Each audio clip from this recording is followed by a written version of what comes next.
हो सकता है कि आप अपने घर में किसी दूसरे के माध्यम से, दूसरे के हाथ से यदि खाना परोस करके भेजवाते हो, पानी का गिलास भेजवाते हो, तो कदाचित पानी पीने से प्यास बुझ जाएगी, कदाचित भोजन करने से भूख मिट जाएगी। पेट की भूख तो मिटेगी, लेकिन मन हमेशा भूखा रहेगा, भाव हमेशा भूखा रहेगा। इसलिए माता पिता को केवल पेट की भूख नहीं मिटाना है, उसके मन के भाव के भी भूख को मिटाना है। तो प्रयास यह करना कि अपने हाथ से परोस करके भाव पूर्वक माता पिता को खिलाना, ये सबसे बड़ी पूजा हो जाएगी।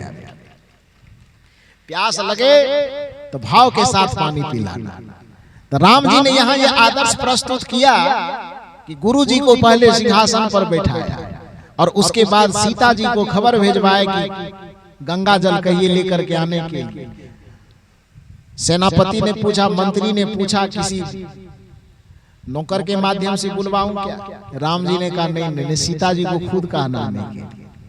सीता जी खुद आती है, श्री राम जी और सीता जी स्वयं बैठते हैं।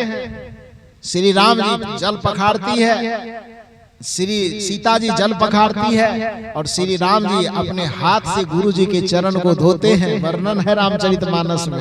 कुछ लोग कहते हैं कि कबीर पंथ की मर्यादा में चरण धोने का क्या रिवाज है। सनातन धर्म के लोगों देखो, सनातन धर्म के जो सबसे बड़े मर्यादा पुरुषोत्तम कहलाने वाले हैं, तुम देखो कि वहां से वह परंपरा कैसे हमारी भारतीय संस्कृति का अंग बना हुआ है। एक बार वशिष्ठ मुनि आए, जहां राम सुख धाम सुहाए। राम जी ने किया, सिंहासन छोड़ देते हैं और दौड़े दौड़े जाते हैं, गुरुदेव को एकदम आदर सहित सिंहासन तक लाते हैं। गुरुदेव को कहते हैं सिंहासन पर बैठिए। गुरुदेव ने कहा कि नहीं बेटा, यह सिंहासन तुम्हारा है, इस सिंहासन पर तुम ही बैठो। राम जी ने कहा गुरुदेव, आपने ही सिंहासन पर मुझे बैठाया है। ये बात सच है कि आपके देने के कारण, गुरुजनों के देने के कारण, परिजनों के देने के कारण इस सिंहासन पर मेरा अधिकार है, किंतु इस सिंहासन पर बैठाने वाले आप हैं, इसलिए आपके सामने में इस सिंहासन पर मेरा कोई अधिकार नहीं है, इसलिए आप इस सिंहासन पर विराजमान होइए। और गुरुदेव का हाथ पकड़ करके गुरुदेव को सिंहासन पर बैठाते। घर के अंदर सूचना भेजवाते हैं कि सीता जी से जाकर के कहो कि गंगा जल और कठौता लेकर के आवे। ये नहीं कहा कि किसी नौकर को कहना लेकर के आने, लेकिन कुछ चीजें, चूंकि कुछ चीजें ऐसी है जो किसी के मार्फत से नहीं करवाना चाहिए, बल्कि स्वयं करना चाहिए। सेवा का कार्य, अपने बड़े बुजुर्गों के सेवा का कार्य, खास करके माता पिता गुरुजनों का सेवा कार्य, या किसी के द्वारा नहीं करवाना चाहिए, बल्कि जहां तक संभव हो सके स्वयं के द्वारा करने का उसे प्रयास करना चाहिए। अपने माता पिता को आप नौकरों के माध्यम से खाना पहुंचवाते हो, शायद उस माता पिता को उस खाने से पेट तो भर जाएगा, लेकिन मन की संतुष्टि नहीं मिलेगी, क्योंकि खाना आप घर में भी खिलाते हो और खाना पैसे दे करके कोई होटल में भी खाता है। खाना दोनों जगह मिलता है, लेकिन होटल के खाने से पेट भरता है, लेकिन घर के खाने से पेट के साथ साथ हमारा मन भी भरता है। इसलिए घर के भोजन में और होटल के भोजन में बहुत ज्यादा अंतर है।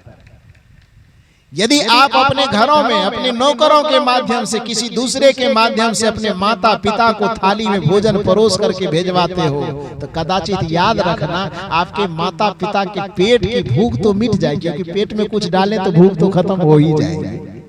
हो सकता है कि आप अपने घर में किसी दूसरे के माध्यम से, दूसरे के हाथ से यदि खाना परोस करके भेजवाते हो, पानी का गिलास भेजवाते हो, तो कदाचित पानी पीने से प्यास बुझ जाएगी, कदाचित भोजन करने से भूख मिट जाएगी। पेट की भूख तो मिटेगी, लेकिन मन हमेशा भूखा रहेगा, भाव हमेशा भूखा रहेगा। इसलिए माता पिता को केवल पेट की भूख नहीं मिटाना है, उसके मन के भाव के भी भूख को मिटाना है। तो प्रयास यह करना कि अपने हाथ से परोस करके भाव पूर्वक माता पिता को खिलाना, ये सबसे बड़ी पूजा हो जाएगी।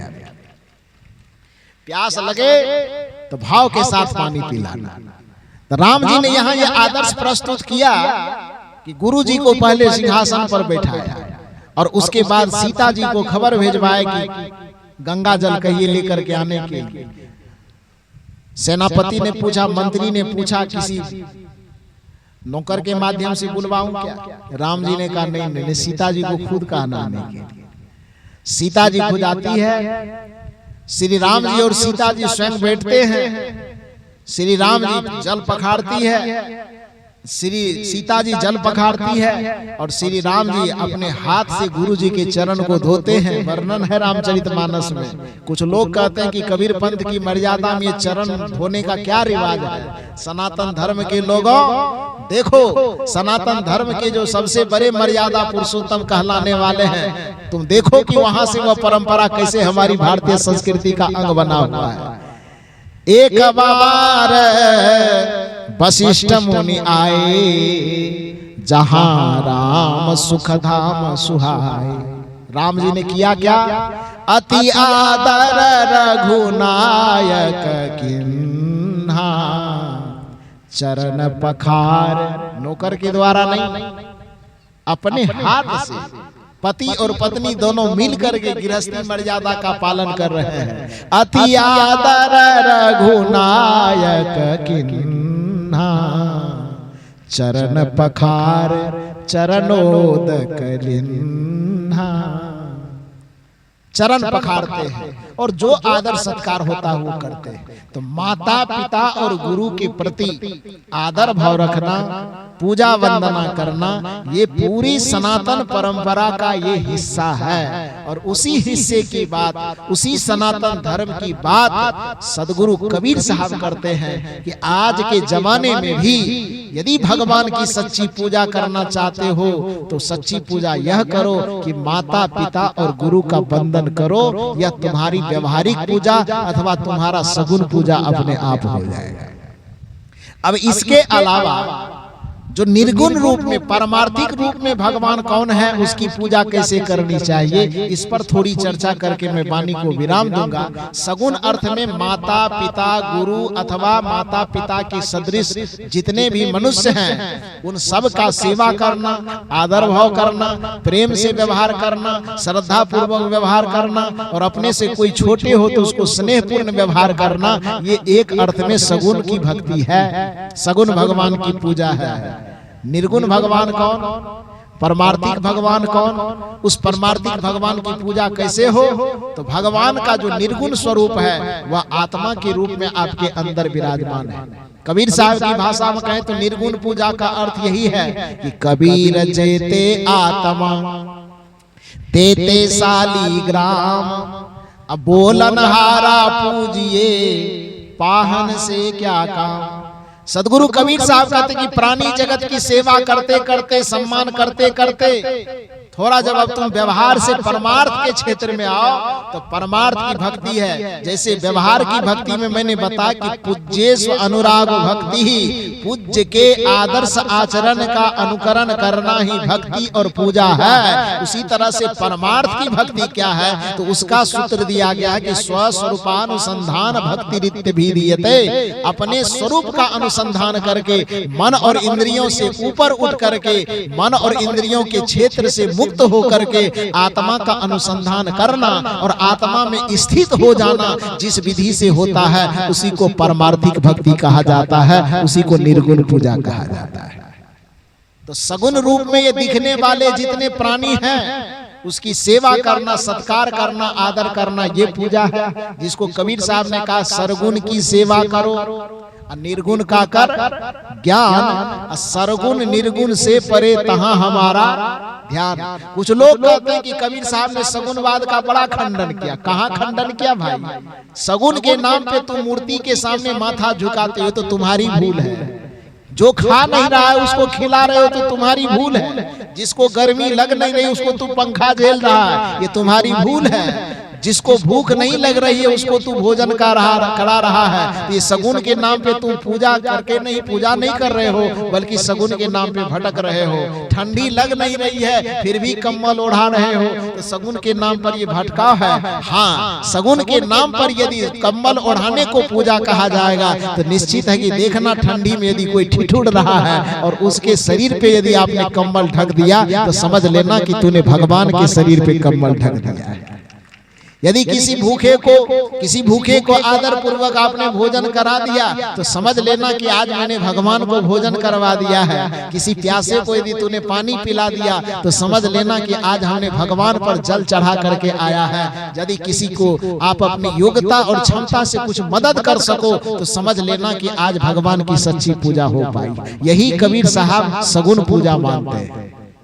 निर्गुण पूजा जो सभी घटों के अंदर जो रमन करने वाला वह राम है, जिसकी कहानी में कह रहा था और आधे में मैंने छोड़ दिया। वो कहानी को पूरा करूं कि मन और इंद्रियों में जो 14 इंद्रियां मूल रूप से है, उन इंद्रियों में आपस में जो लड़ाई क्या हुई कि हम बड़े हैं तो हम बड़े हैं।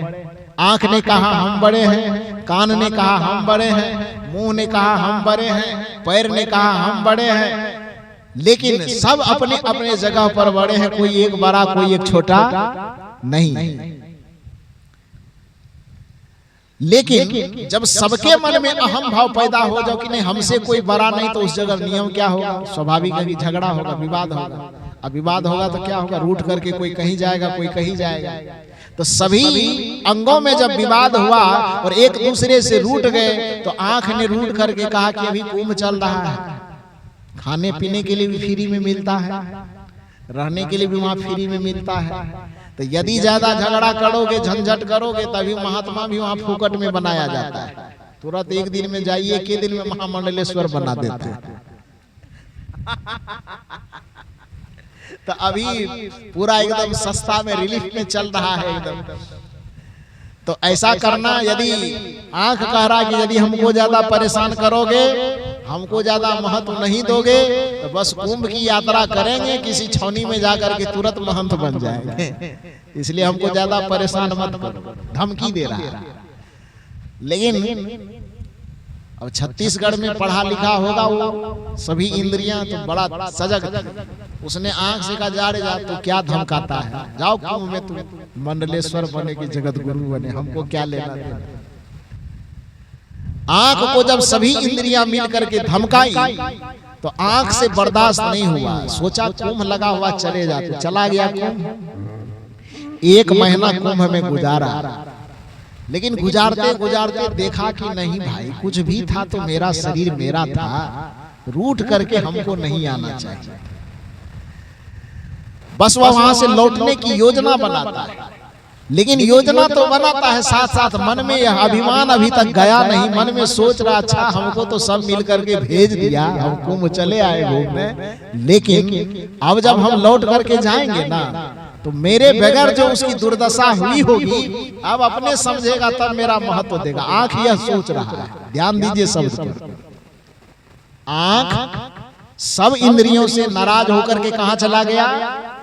कुंभ घूमने के लिए चला गया। 1 महीना के बाद उसे लगता है कि नहीं नहीं हमको लौट जाना चाहिए, बेकार हम झगड़ा करके आ गए। तो सोच तो रहा है लौटने के लिए, लेकिन साथ साथ अपने मन में इस अभिमान को बनाए रखा है कि हम तो लौट करके जाएंगे। लेकिन अब उस सबको पता चल गया होगा कि 1 महीना हम उसके साथ नहीं थे तो उनकी क्या दुर्दशा हुई होगी। दिखाई नहीं देता होगा तो जीवन तो एकदम कठिन हो गया होगा। ये अभिमान अपने मन से अभी तक वह छोड़ नहीं पाया। और 1 महीना कुंभ में गुजारने के बाद पुनः तरी घाट लौट करके आता है। और जब तरी घाट पहुंचा, जिस शरीर का वह हिस्सा था उस शरीर के पास पहुंचा तो देखा कि शरीर का तो कुछ नहीं बिगड़ा है, वो तो एकदम फिट फाट जैसे पहले था उतना ही तंदुरुस्त अभी भी। आंख को बड़ा आश्चर्य हुआ कि हम तो सोच रहे थे कि मेरे बदौलत ही जीवन बढ़िया से चल रहा है, लेकिन मेरे 1 महीना चले जाने के बावजूद भी शरीर का तो कुछ बिगड़ा नहीं। तो आंख थोड़ा झुक करके, थोड़ा शर्मा करके पूछता है शरीर से, ये भैया हम तो सोचे कि मेरे बगैर तुम्हारा कोई काम चलेगा ही नहीं, तुम तो एकदम सूख करके लकड़ी हो गए होंगे, लेकिन फिर भी मेरे बगैर भी 1 महीना तो तंदुरुस्त कैसे रहा। पूरे शरीर के अंगों ने मिल करके कहा कि अरे 1 महीना की बात कहते हो, किसी के पास जन्म भर से आंख नहीं होता है फिर भी पूरा जीवन तंदुरुस्त रहता है कि नहीं रहता। तो कहा जैसे एक जन्मांध जन्म से लेकर के मृत्यु तक अंधा रहता है फिर भी उसका जीवन पुष्ट रहता है कि नहीं रहता है। तो जब एक आदमी का पूरा जीवन आंख के बगैर पुष्ट रह सकता है तो तू तो 1 ही महीना के लिए कुंभ गया था, तो मेरा क्या बिगड़ेगा। आंख शर्मा गया, शामिल हो गया। कान ने कहा हम पहले न कह रहे थे तुमको, तुम्हारा वैल्यू कम है, मेरा वैल्यू ज्यादा है। तुम्हारे बगैर तो कुछ देर जीवन चल भी सकता है, मेरे बगैर जीवन की कल्पना नहीं हो सकती। सभी इंद्रियों ने कहा कि आंख आजमा लिया, तुम्हारा घमंड अभी चूर नहीं हुआ है। तुमको भी यदि जांचना है तो तुम भी चला जा महामंडलेश्वर, कुछ दिन बन जाना, फिर लौट के आना। कान भी जाता है, कान भी 1 महीना गुजार करके फिर लौट करके आता है। कान भी इसी अभिमान में फूला हुआ कि मेरे बगैर तो रोड पे किधरो चला होगा, बस धक्का मुक्का मार के पूरा खत्म हो गया होगा, बर्बाद हो गया होगा। लेकिन 1 महीने के बाद जब लौट करके आता है तो फिर भी देखता है कि आदमी तो अभी भी तंदुरुस्त है। भाई बड़ा गजब है।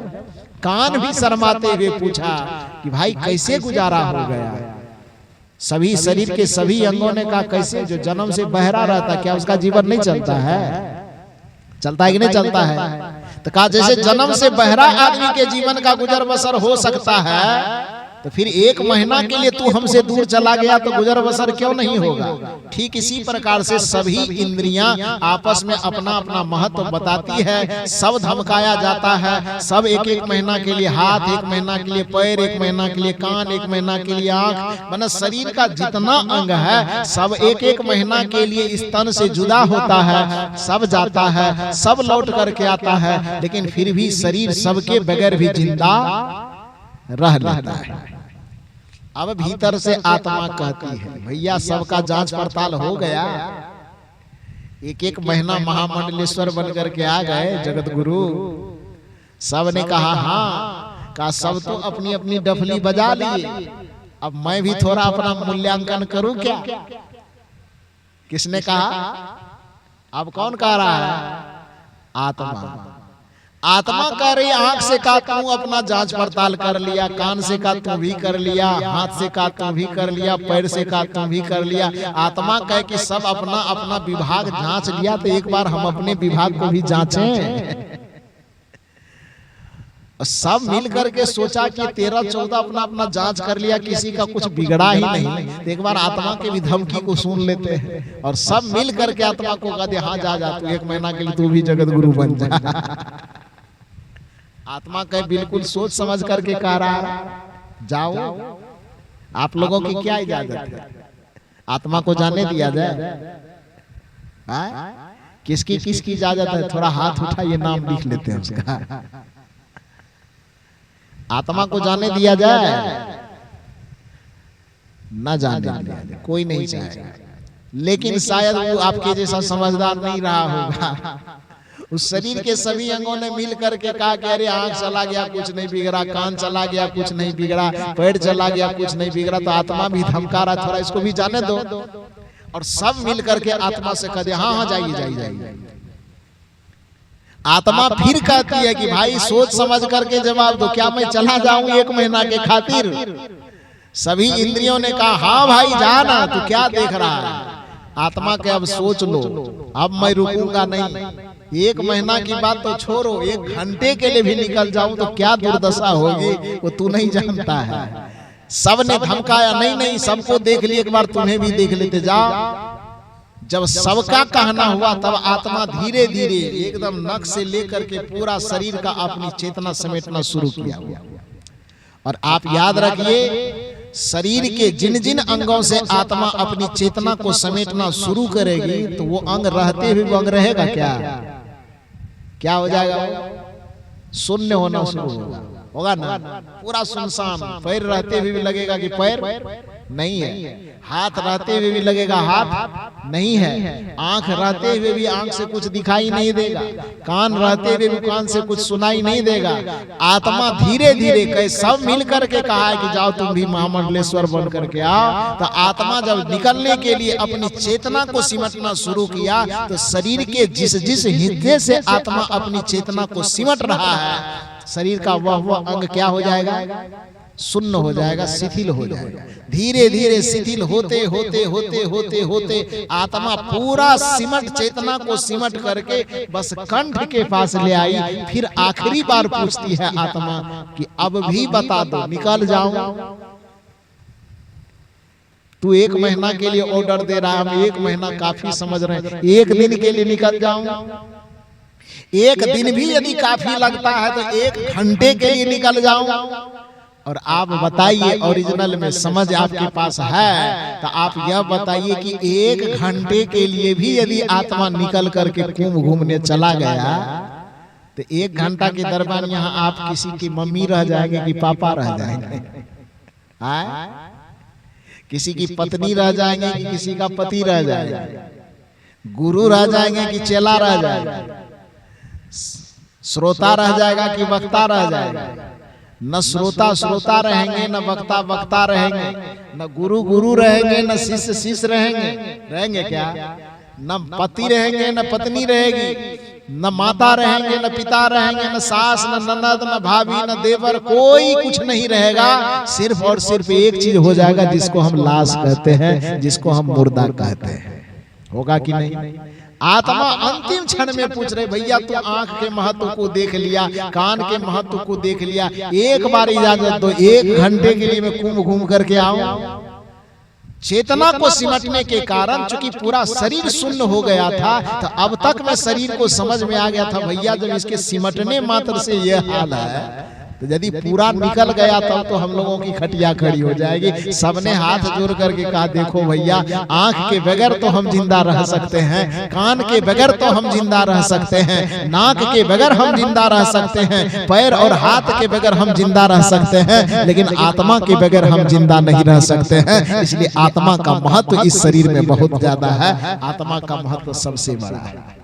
और जिस आत्मा का महत्व सबसे बड़ा है, जिस आत्मा के बदौलत ही किसी की पत्नी किसी का पति बने हुए हो आप, जिस आत्मा के बदौलत ही किसी के माँ बने हुए हो आप, जिस आत्मा के बदौलत ही किसी जमीन के जमींदार बने हुए हो, किसी धन के सेठ और साहूकार बने हुए हो, किसी पद के पदाधिकारी बने हुए हो, भला बताओ कि जीवन रहते शरीर और शरीर से संबंधित हिस्से को तो आपने भरपूर जिया, लेकिन जिस आत्मा के बदौलत आपका जीवन टिका हुआ है, उस आत्मा के बारे में सोचते ही नहीं हो तो आपका जीवन अधूरा रहा कि पूरा हुआ?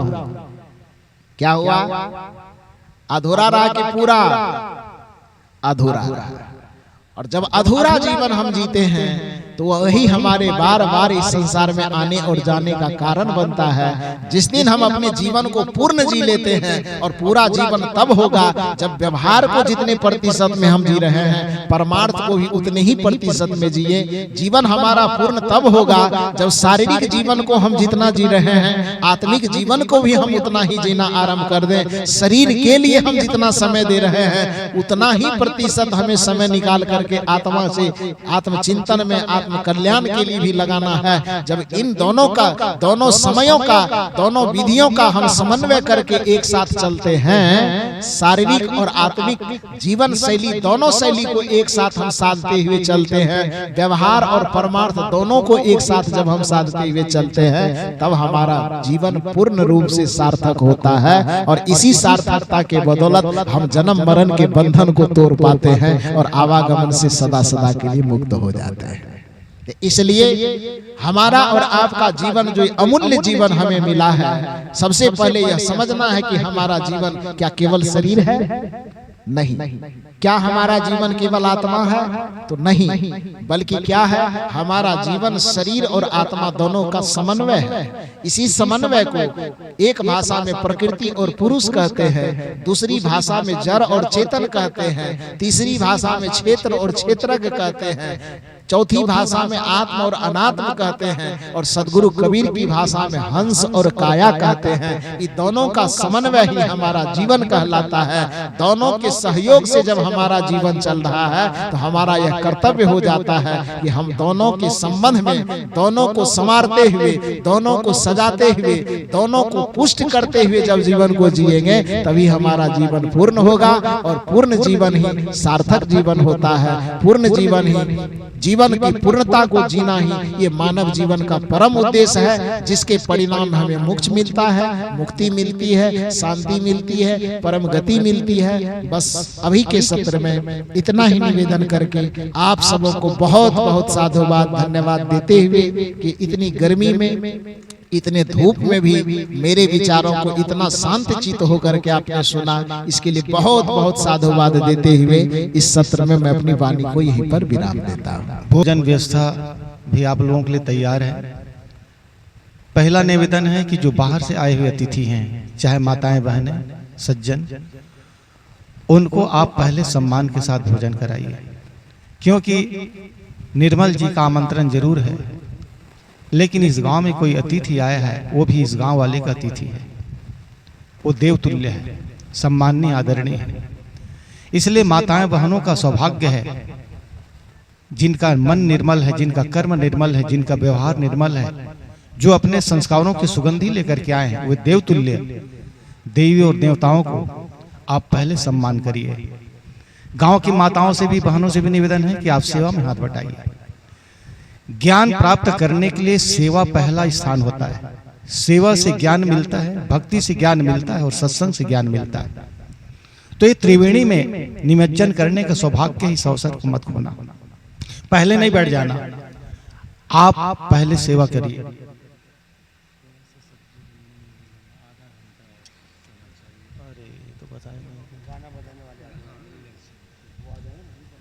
हो जाएगा, फिर उसमें भी लंबा होगा, फिर हो जाएगा। ऐसी माताओं बहनों से निवेदन है कि आप लोग पहले आए हुए अतिथि का सम्मान करेंगे, पंक्तिबद्ध बैठ करके भोजन प्राप्त करेंगे। दूसरी सूचना कि शाम के समय का सत्संग 3 बजे से शुरू होगा। आप लोग समय को मेंटेनेंस करना। अब आप लोग देर तक आते रहेंगे तो फिर आगे कैसे होगी बात। तो मेरा निवेदन है कि ये व्यवस्था को बनाए रखना कि 3 बजे सत्संग सही समय से शुरू हो सके। नहीं तो क्या है, 4 बजे तक आप टपकते रहेंगे, आते रहेंगे, करते रहेंगे, तो फिर इस मंच पे ही भोजन होना है, इसी मंच पर ही सत्संग होना है। तो केवल भोजन को 4 बजे तक खींचेंगे तो फिर सत्संग किस विधान से हो पाएगा। इसलिए समय की जागरूकता हमारी चेतावनी है, सजगता हमारी सावधानी है। इसको सबको और ध्यान देने की बात है। तो ये मेरा निवेदन है कि 3 बजे सत्संग शुरू हो जाएगा और अभी